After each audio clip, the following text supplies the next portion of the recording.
In this video, we will be taking a look at the Call Data Viewer for CallSuite Live. The Call Data Viewer is a way for you to access the raw call information used to generate reports.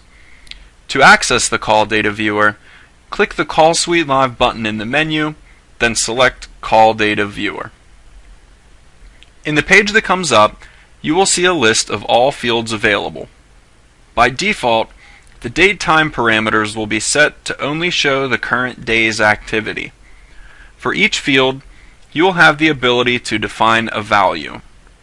Beside each field, you will see a checkbox. This checkbox makes it so that the field will be included or not when the data is displayed. Once you have the correct field selected, simply click the refresh button to show the actual call data.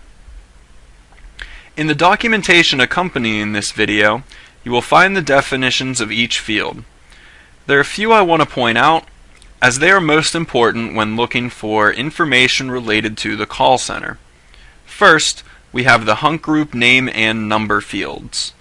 If you want to see all information for one specific group, these two filters would help. To go along with that, you may want to add the ring time statistic, as that will show you how long the call waited in the queue before it was answered or abandoned.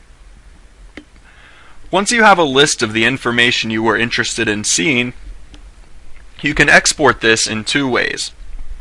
In the top right, you will see icons to export to Excel or to a CSV file.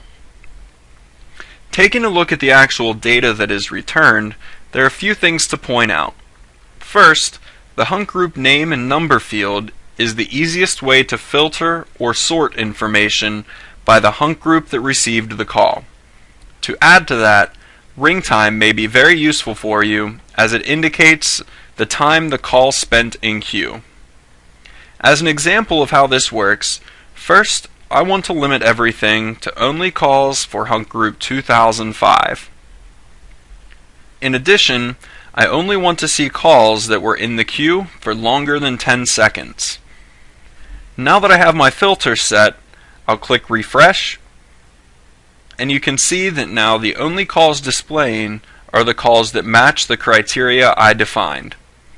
Now, I could export this by clicking one of the export icons in the top right. For more information about CallSuite Live, please check out our other videos.